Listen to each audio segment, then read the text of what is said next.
El Queen Mary 2 es una ciudad en el mar. Es el transatlántico más grande y costoso de todos los tiempos. Si se colocase en posición vertical, sería más alto que la Torre Eiffel, y sus motores son tan grandes como para proveer electricidad a Reykjavik. Es capaz de cruzar los mares más bravos del planeta, mientras sus pasajeros disfrutan del lujo sin igual. Todo es acerca del barco, su fuerza, su velocidad, la magnificencia del barco en sí. En una era en que los transatlánticos están casi desaparecidos, este es un buque que solo pocos creyeron que se construiría. Pero para crear este ícono del siglo XXI, los ingenieros deben prácticamente reinventar la construcción naval.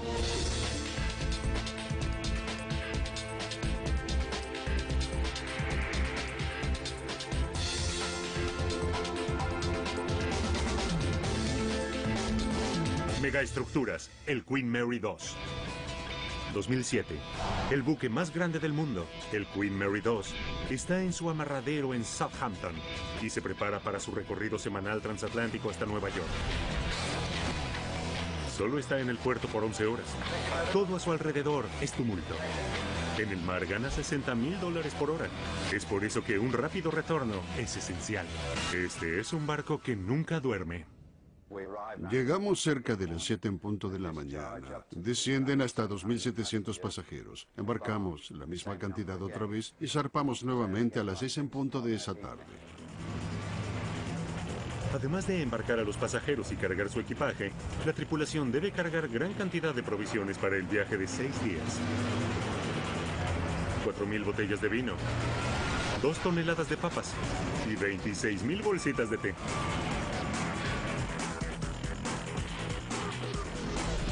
Se necesita tanta agua que el barco no puede cargar suficiente. En cambio, el Queen Mary 2 tiene su propia planta de desalinización para fabricar agua dulce desde el mar y una planta de tratamiento de agua residual para desechar agua absolutamente limpia otra vez. Debe llevar 3 millones de litros de combustible, suficiente para conducir un auto hasta la luna unas 70 veces ida y vuelta. Eso cuesta más de $1 millón.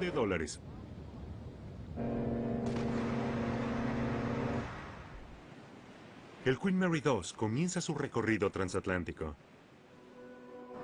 Un recorrido de 5,000 kilómetros desde Europa a Estados Unidos. Este tramo de agua solía ser un próspero negocio de transporte de pasajeros. Hasta los años 50, la única manera de viajar a través del Atlántico era a bordo de un transatlántico. La compañía naviera, Cunard, gozaba de la reputación de tener los mejores buques.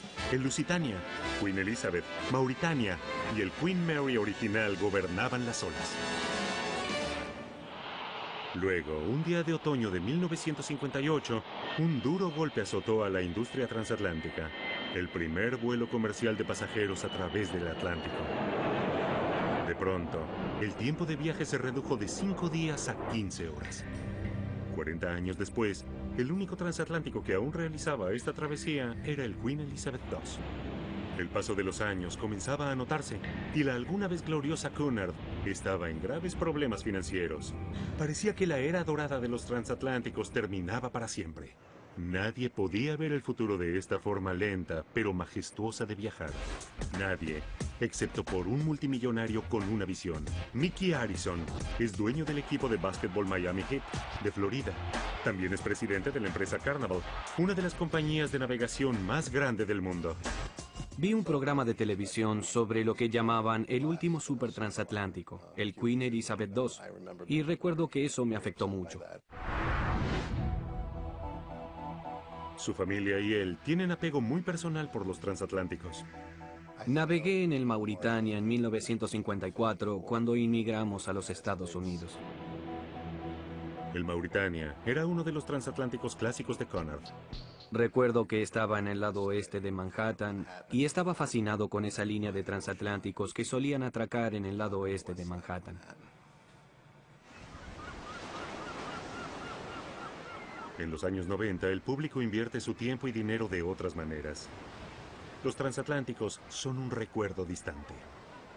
Pero en 1997, Mickey Arison percibe un cambio en esta tendencia. Se estrenó la película Titanic y se comenzó a sentir una sensación de nostalgia agradable por esa película y las travesías en barco. Ese sentimiento de nostalgia me hizo pensar que si podíamos volver a sentir esa emoción de los viajes en transatlánticos del pasado, podríamos lograr algo especial. Y está listo para apostar toda su riqueza en eso. Mickey compra la declinante Cunard con la intención de construir el transatlántico más grande de todos. El Queen Mary II. Con un valor de $800 millones, la construcción del Queen Mary II podría ser el riesgo más grande en la vida de Mickey. Y el tiempo está en su contra. Para mantener la tradición con vida, el Queen Mary II debe estar listo para tomar la posta cuando el último barco restante, el Queen Elizabeth II, se retire en 2004. Su gran escala será uno de los desafíos de ingeniería más grandes en la historia marítima. Será el barco de pasajeros más alto, más extenso y más largo en récord. Mickey necesita un arquitecto naval notable para diseñarlo. Stephen Payne, arquitecto naval superior, siente la misma pasión por los buques como Mickey. Cuando tenía 10 años, los padres de Payne lo llevaron a visitar el recién construido Queen Elizabeth II. Con mi familia caminamos por el enorme barco por 2 o 3 horas. Realmente encendió mi imaginación. Y pensé, ¿no sería grandioso poder diseñar y construir barcos como este algún día? Payne acepta encargarse del Queen Mary II, el trabajo más difícil de su carrera. Al cabo de 2 años, su equipo y él deberán fabricar 80.000 diseños fenomenales, desde la forma de la chimenea hasta la ubicación de los motores. Realmente comí, dormí y soñé con el Queen Mary II. Estar involucrado en el proyecto fue algo fascinante y conmovedor.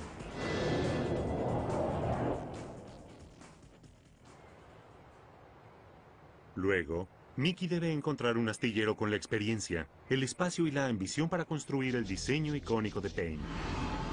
No tuvimos la oportunidad de cometer muchos errores y corregirlos en el futuro. Un lugar se destaca, el Chantier l'Atlantique, el astillero del Atlántico. Tiene el linaje perfecto, el lugar de nacimiento de 2 transatlánticos legendarios, el Francia y el Normandía, y una tripulación de 3.000 constructores de barcos. Desde 1962 construyen barcos para cruceros vacacionales. Son más parecidos a los hoteles en el mar y no pueden atravesar océanos bravos a alta velocidad. Por eso no dejan pasar la oportunidad de construir un verdadero transatlántico otra vez. No tienen tiempo que perder. 16 de enero de 2002. Comienza la construcción con las primeras 300.000 partes de acero de corte precisos. 1.500 kilómetros de soldaduras y más de 10 millones de remaches se combinarán para construir un barco 3 veces el tamaño del Titanic. El diseñador principal del astillero está bajo presión. Entregar el Queen Mary II con retraso sería un desastre para el astillero.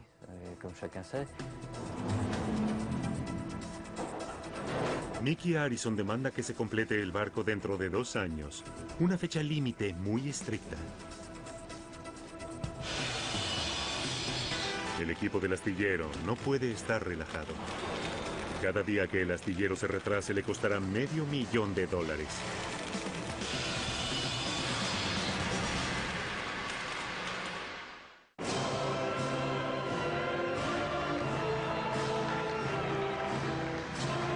El 4 de julio de 2002, se llega a la primera etapa crucial en la construcción del Queen Mary II. Construir la quilla. El hombre que capitaneará el Queen Mary II preside la ceremonia.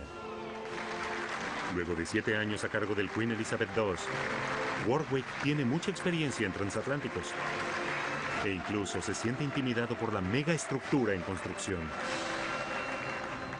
Debo decir que estaba muy abrumado. Nunca pensé que existiría otro transatlántico. Cuando supe que iba a ser mucho más grande, me sentí intimidado por todo el proyecto. Se colocan monedas inglesas y francesas dentro de la quilla para desearle suerte al barco y sus pasajeros. El equipo constructor ahora puede unir los primeros bloques de acero. La inconfundible forma de un transatlántico clásico comienza a revelarse por sí misma. El costo de construir el transatlántico más grande y lujoso del planeta es fenomenal. 4 veces el presupuesto de la película Titanic. El éxito depende de que el barco terminado genere suficiente dinero para que sea rentable. No inviertes cerca de $1.000 millones a menos que puedas obtener una diferencia sobre la inversión. Eso se resume a una sola cosa: espacio. El buque debe ser lo suficientemente grande para cargar más pasajeros que cualquier otro buque en la historia. Y para alejar a la muchedumbre de los vuelos transatlánticos, debe ofrecer todo tipo de distracciones imaginables. Quieren balnearios de primera clase, quieren variedad de comida y puntos de ventas de bebidas. Quieren todas las instalaciones de un lugar de vacaciones de primera clase. Eso creó un problema. El tamaño máximo del diseño del barco está limitado por las dimensiones de 3 pasajes por los que navegará. No puede ser más alto que el puente Verrazano Narrows de Nueva York, ni más largo que el área de giro cerca de Southampton, ni más ancho que el Canal de Panamá. El propietario, Mickey Harrison, entonces levanta el bar mucho más alto. Insiste que más de la mitad de los pasajeros deben tener su espacio privado en la terraza. Recuerdo la primera reunión que tuve con los arquitectos navales, cuando me dijeron que no puedes tener camarotes con balcón. Y mi respuesta fue que si no podemos tener camarotes con balcón, no podemos tener un transatlántico. Entonces dijeron, bueno, volveremos a rediseñarlo. Para crear suficiente espacio a pesar de las limitaciones del diseño, Stephen Payne debe modificar las reglas de construcción naval. Cada vez que veo a Mickey Harrison me pregunta, ¿cuántos camarotes con balcón pudiste realizar en el diseño del barco?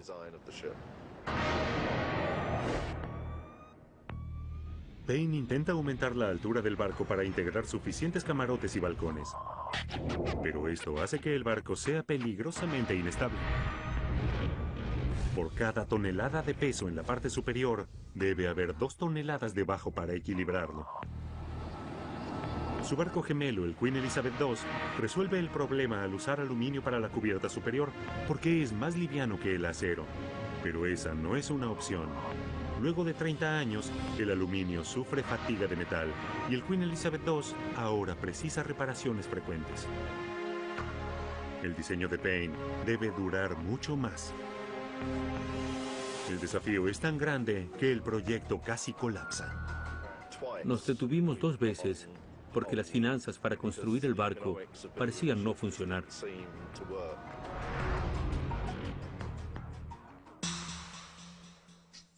Pero Mickey insiste en que se encuentre una solución.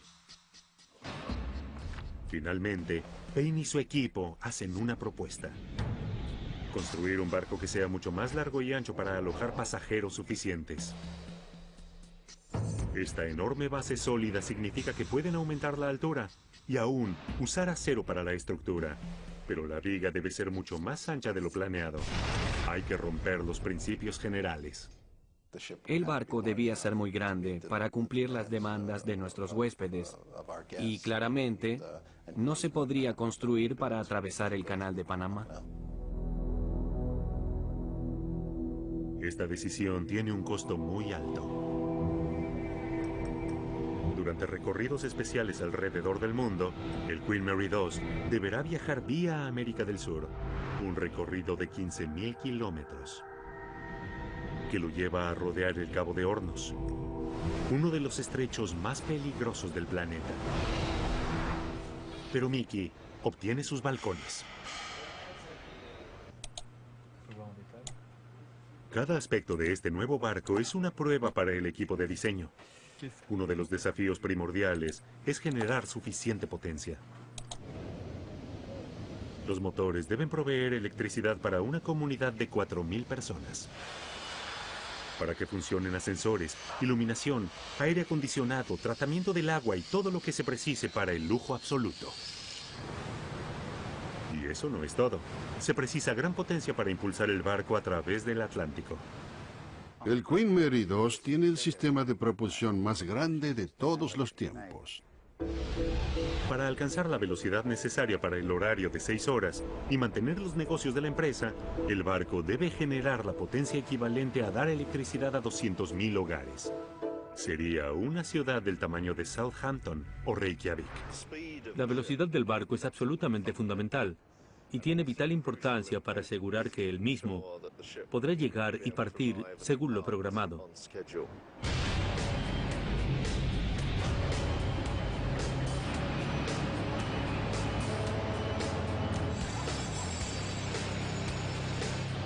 Cuatro motores diésel gigantes se colocan en el interior del barco para estabilizarlo. Por su tamaño, no pueden ser colocados dentro del barco terminado.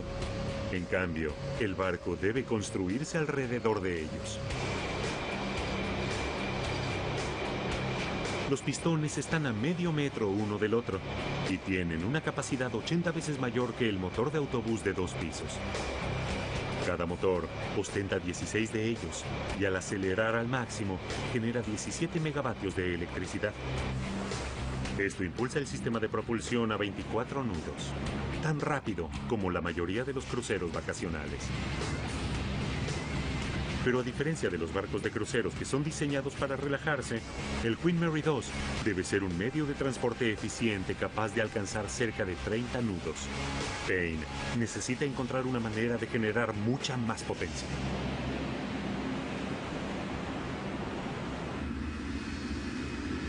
Payne tiene una idea innovadora. Agrega un par de pequeñas turbinas de gas, como las que tiene un Boeing 747, que generan gran potencia, 50% más que los motores diésel. Pero todo tiene consecuencias.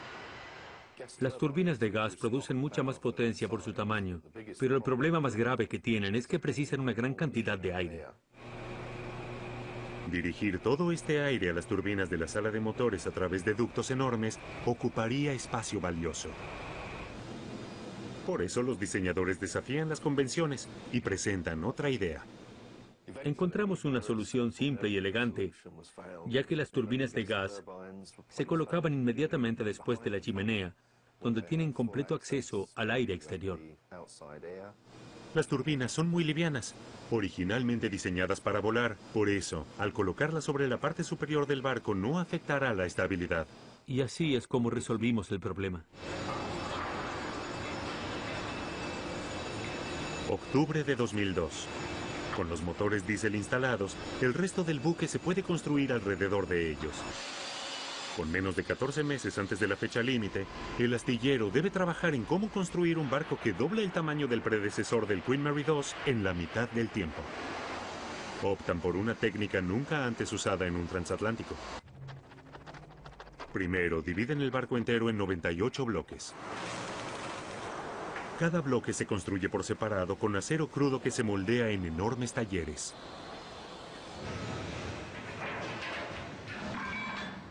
Los bloques preensamblados se unen unos con otros.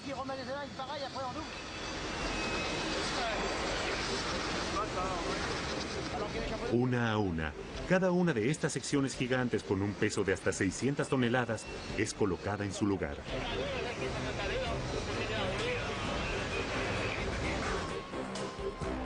Deben ser precisos y correctos.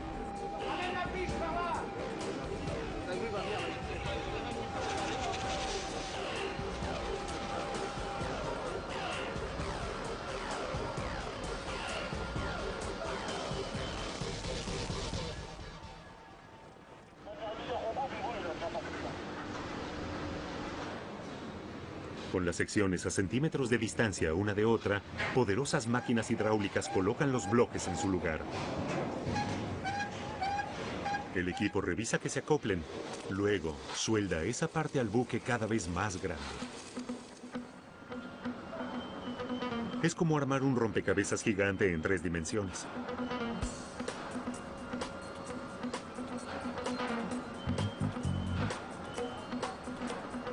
Mientras el rompecabezas se arma, una parte crítica del barco comienza a aparecer. El casco del barco, que debe resistir a una de las más terribles fuerzas de la naturaleza. El Océano Atlántico. Las olas gigantes del Atlántico siempre fueron el argumento básico de las historias de marineros, pero la ciencia de última tecnología recientemente comprobó que son más que solo un mito. En el Océano Atlántico, estas olas son aterradoras. En 1966, un buque italiano, Michelangelo, es golpeado por una ola de 21 metros en su trayecto hacia Nueva York.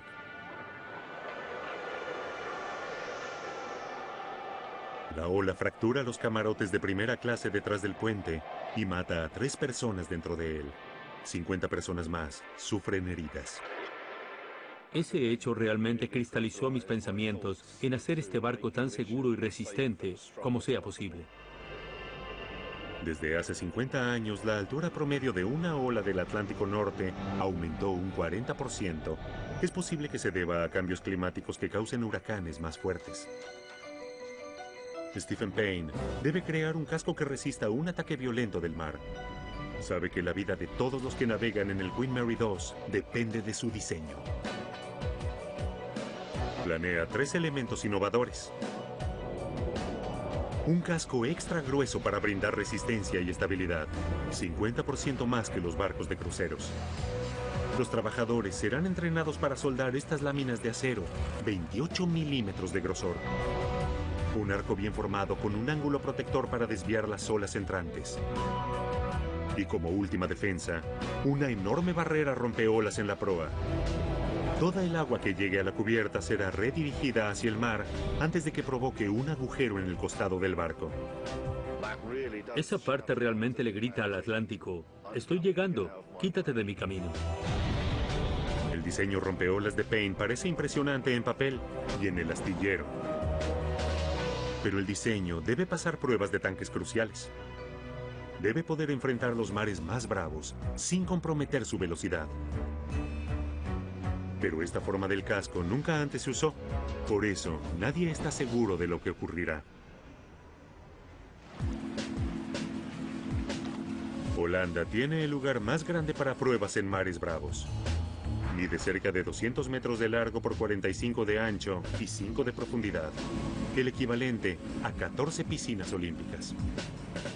Un modelo de 11 metros de largo del Queen Mary II probará si el barco puede o no sobrevivir ante el Atlántico Norte. Guillaume Gaillard está a cargo de probar las habilidades de marinero. Te aseguras de que no haya malas noticias en el momento en que se entregue el barco. Máquinas de olas industriales simulan las condiciones de un huracán. Stephen Payne insistió en que querían que el barco soportara el clima más extremo. Y estas no son condiciones agradables en absoluto para navegar. El modelo se envía al ojo de la tormenta. Para el Queen Mary II, esto representa olas de cerca de 16 metros, alturas muy importantes. Es uno de los estados del mar más graves que puedes encontrar en el invierno en el Atlántico Norte. La primera prueba comienza. Se desvían olas gigantes hacia el lado más ancho del barco. El rompeolas con rapidez se deshace de toda el agua que entra en la cubierta de proa. El nuevo casco protector de Payne parece funcionar muy bien. Pero para la próxima prueba, el modelo del barco debe alcanzar gran velocidad. En aguas tranquilas debe alcanzar el equivalente a casi 30 nudos. Los primeros resultados son graves. Las primeras pruebas mostraron que el astillero tendrá dificultad para cumplir con la velocidad del contrato. El barco debe ser capaz de cruzar el Atlántico en 6 días, o la nueva aventura de Mickey Harrison podría fracasar. De alguna manera, el Queen Mary II debe ir más rápido.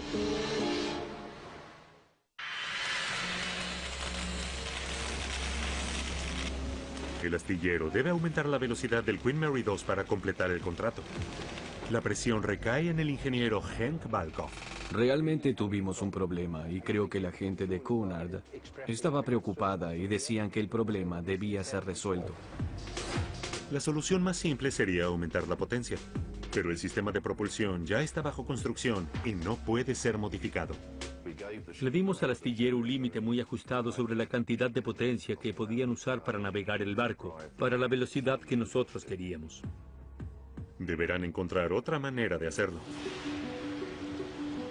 Henk Valkov presta atención al arco.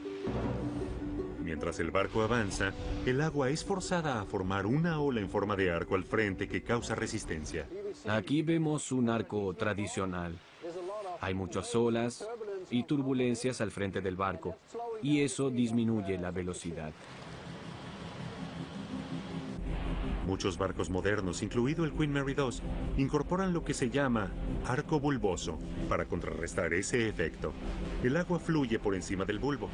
Cuando desciende, las dos corrientes de agua se cancelan parcialmente una a la otra y reducen el arco de la ola.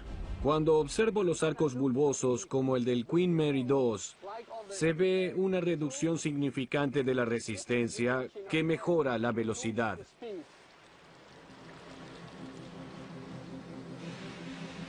Pero incluso con un arco bulboso, el Queen Mary II no es muy rápido.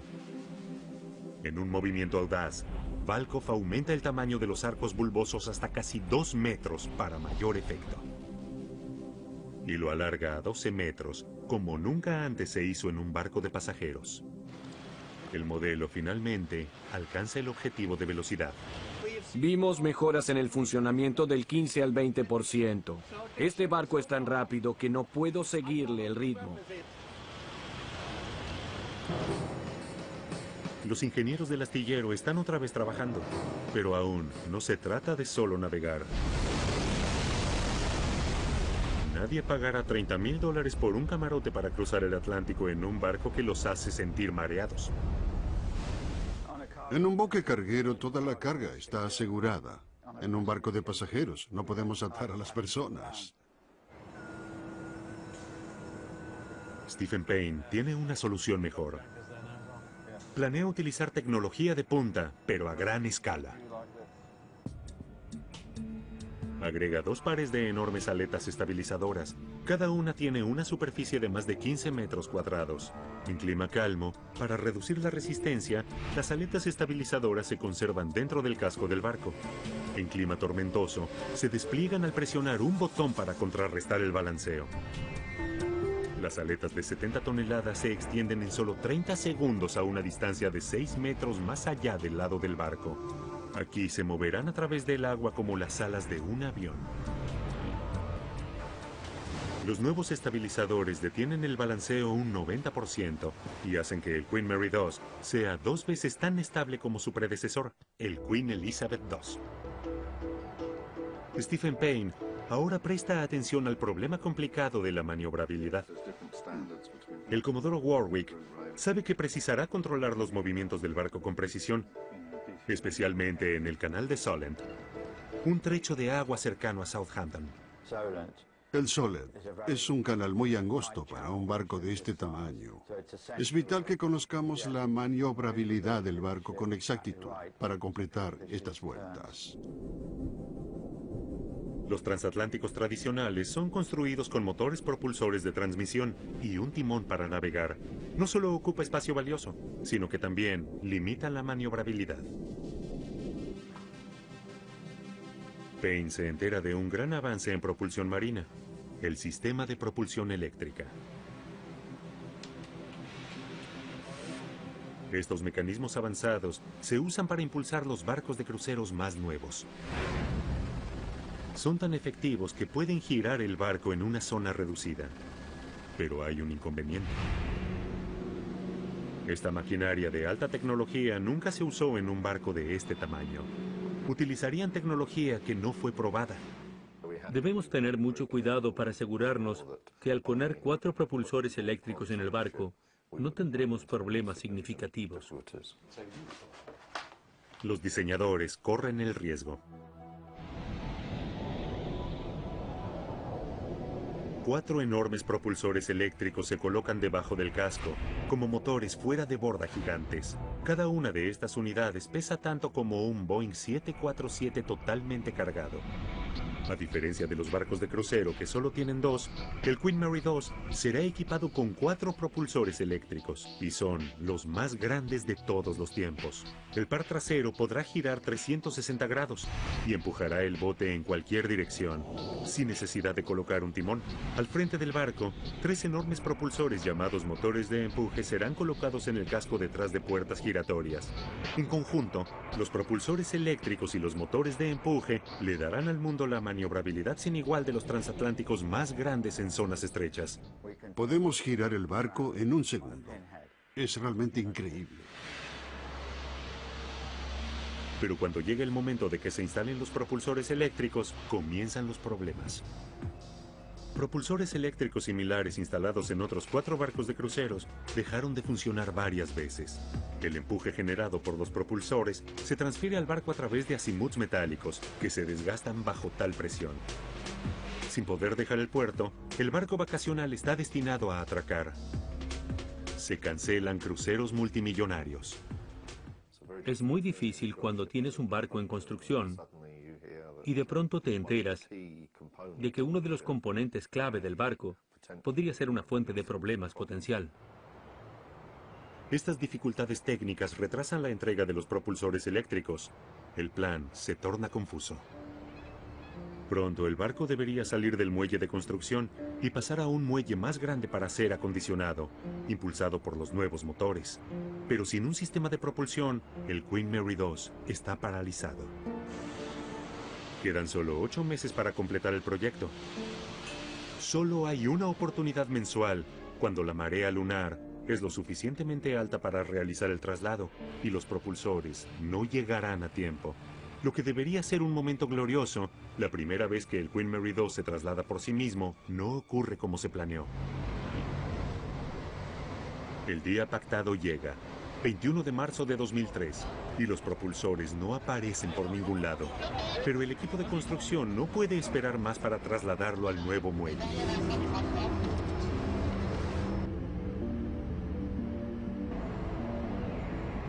A las 4 a.m., a oscuras y alejados de la mirada feroz de los medios del mundo, el Queen Mary 2 se adentra en el río.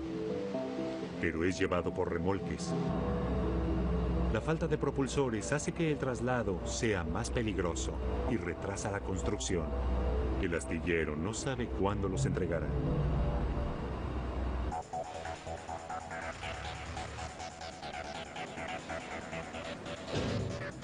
Los constructores pueden por fin comenzar con la fase 2 del proyecto, el acondicionamiento del Queen Mary 2. Esta tarea es enorme. No solo es el transatlántico más grande del mundo, sino también que el trabajo debe realizarse en un tiempo récord. En solo 8 meses, fontaneros, electricistas e ingenieros deben acondicionar 2.500 kilómetros de cables eléctricos, 500 kilómetros de conductos, redes de suministro y tuberías, 9.000 altavoces y 80.000 lámparas. 3.000 acondicionadores deben instalar 1.300 camarotes, una discoteca, un salón de baile, un casino y teatro. La biblioteca más grande en el mar, 5 piscinas, una cancha de baloncesto y además un planetario a escala real. No se pueden cometer errores. Todo retraso pesará sobre el equipo del astillero hasta la fecha de entrega, a un costo de $500,000 por día. La amenaza más grande para la fecha límite es la crisis por el sistema de propulsión eléctrico. Por fin, luego de pruebas extensas y tan solo 6 meses antes de la entrega, los nuevos propulsores llegan. La gente se sintió aliviada porque las fallas se corrigieron.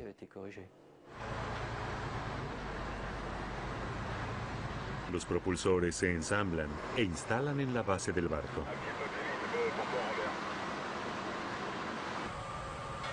Con sus propios medios de propulsión, el Queen Mary 2 pasa de ser un armazón de acero a ser un barco funcional. Con los propulsores instalados, la parte final del Queen Mary 2 debe ser acondicionada. El sistema nervioso central del barco, el puente. Los constructores instalaron laboriosamente uno de los más avanzados centros de control marítimo del mundo. El capitán no tiene timón para dirigir el barco. Una computadora de avanzada con pantalla sensible al tacto controla cada proceso. Desde ajustes precisos del sistema de propulsión eléctrica hasta el sistema de navegación satelital que provee la ubicación exacta del barco. Con el acondicionamiento del interior casi completo, el Queen Mary II se acerca al obstáculo final, las pruebas en el mar. Cunard solo pagará la cuenta completa si el astillero puede probar que el barco reúne los estándares meticulosos especificados en el contrato. Durante el diseño y construcción, los componentes del barco se probaron y demostraron que funcionaban sin fallas, pero por su diseño exclusivo nadie sabe con seguridad cómo funcionará el barco actual sobre el agua. Siempre producen nerviosismo las primeras pruebas en el mar, porque es algo desconocido, no sabes qué pasará. La única manera de descubrirlo es echarlo al océano. El 25 de septiembre de 2003, hay una razón para celebrar porque el Queen Mary II zarpa del muelle por medio de su propia potencia por primera vez.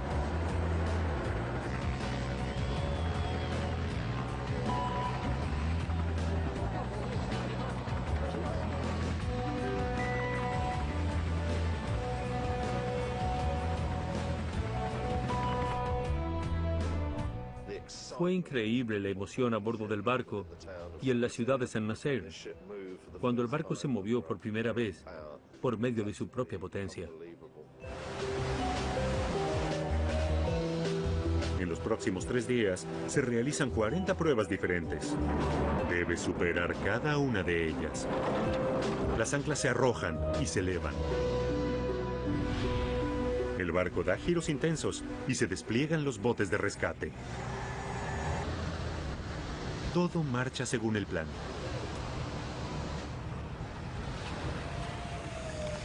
Para probar la maniobrabilidad del barco, la puerta del motor de empuje bajo el agua se abre y se aceleran los propulsores.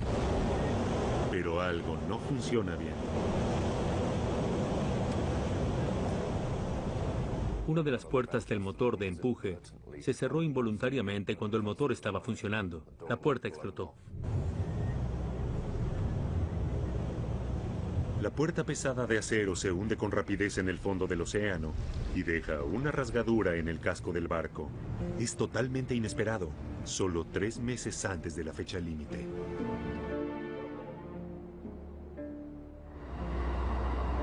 El Queen Mary II regresa al astillero. Esta es una llamada de atención. Las hidrodinámicas del barco se verán muy afectadas.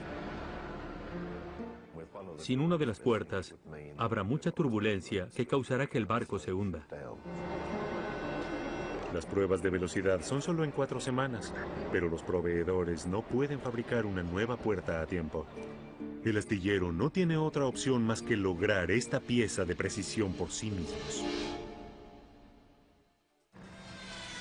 Como los ingenieros se preocupan por la puerta del arco, los decoradores también tienen una tarea pendiente. 250.000 metros de pisos y alfombras, obras de arte valuadas en $7 millones, aún deben llenar las habitaciones públicas y pasillos infinitos. El casco precisa 200.000 litros de pintura roja y blanca, pero el Queen Mary II también debe ser cuidadosamente ecológico. Por eso la pintura usada no es tóxica para la vida marina. 3 meses antes de la entrega, no pueden atrasarse más. Luego de un mes de mucha actividad, los decoradores están a punto de terminar para la fecha de entrega y los ingenieros completan la puerta de arco justo a tiempo para las pruebas de velocidad.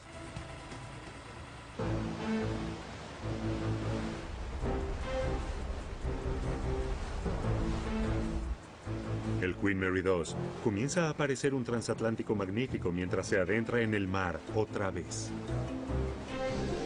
Los diseñadores especificaron que el barco debe poder alcanzar una velocidad de 29.35 nudos para cruzar el Atlántico a tiempo.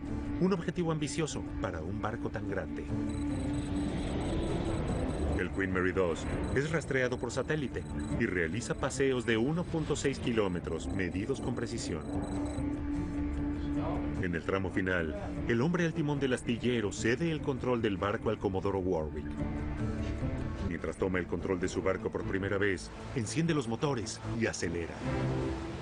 La velocidad alcanza un pico de más de 30 nudos, con un promedio de 29.62 nudos. Es más rápido de lo que exige el contrato. Todos están fascinados. Lo hizo mucho mejor de lo que podíamos esperar.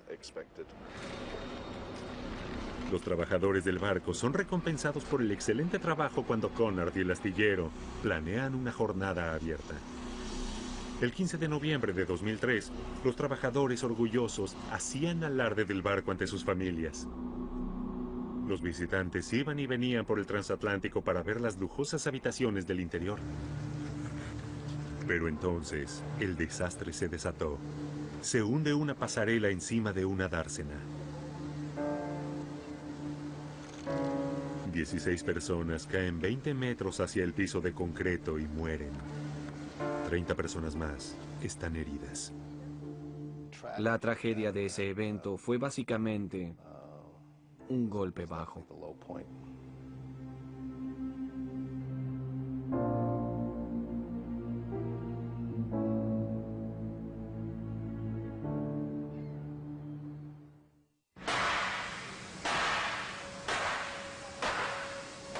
A pesar del trágico hundimiento de la pasarela del Queen Mary II, los trabajadores están decididos a terminar la construcción a tiempo. Las terminaciones finales deben ser realizadas con mucho cuidado antes de que Connard acepte el barco. A pesar de todos los pronósticos, luego de un mes de trabajo intenso, el Queen Mary II está listo para ser entregado en el día exacto en que se acordó hace 2 años. El día de San Esteban en 2003, el Queen Mary II completo deja San Nazaire y es entregado a Mickey Arison. Fue un día eufórico. Realmente sentí que lograríamos algo muy especial. La reina Elizabeth II accede a bautizarlo en una ceremonia espectacular. May God bless her and all who sail in her.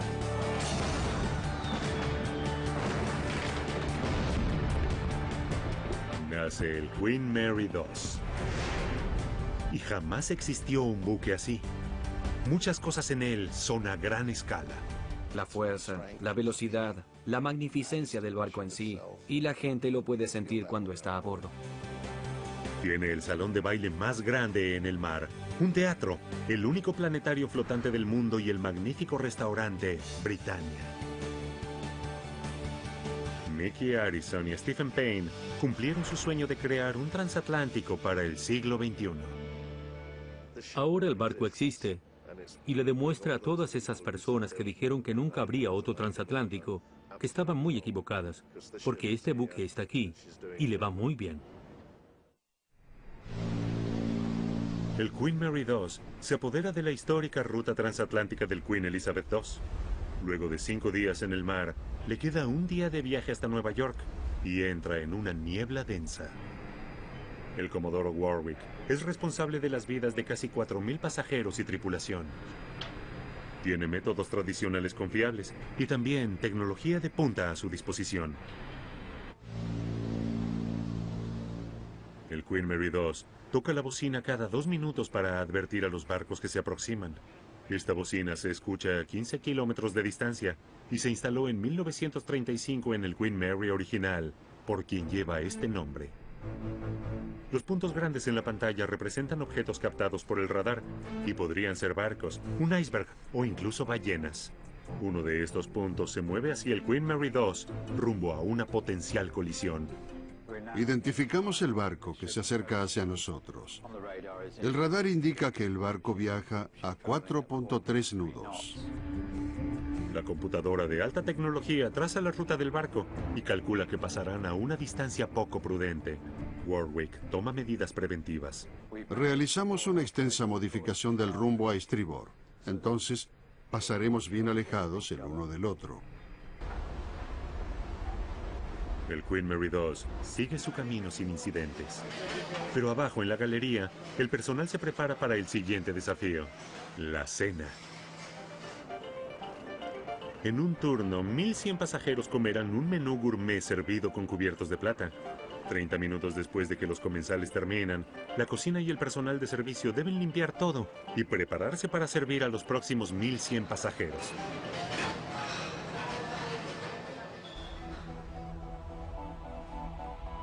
A la mañana siguiente, por fin llegan al puerto de Nueva York.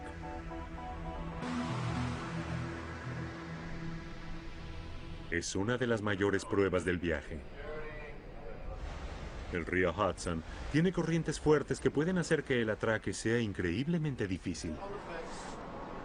Todos los elementos de diseño innovador del barco deben trabajar en conjunto bajo la mirada dominante del capitán.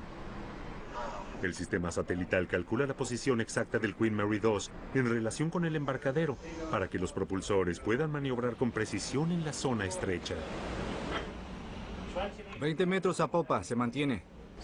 Motor estribor, desciende a 4. 3 en cada propulsor. 3 en cada propulsor. Hasta una leve brisa podría llevar el barco contra el costado del amarradero. Lo dañaría y destruiría el muelle. Cuando salimos del muelle, debemos dar una vuelta en ángulo recto para ingresar en una parte muy angosta. Por eso, es una maniobra muy difícil y debemos prepararnos para usar mucha potencia en los motores propulsores.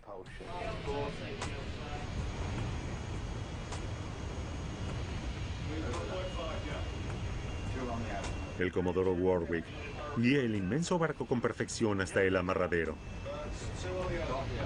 Deténlo allí. Detén los motores. Gracias. Eso es todo, muchachos. Muy bien. Una vez que atraque en Nueva York, el Queen Mary II tiene tan solo 10 horas para cargar, dar la vuelta y comenzar otra vez.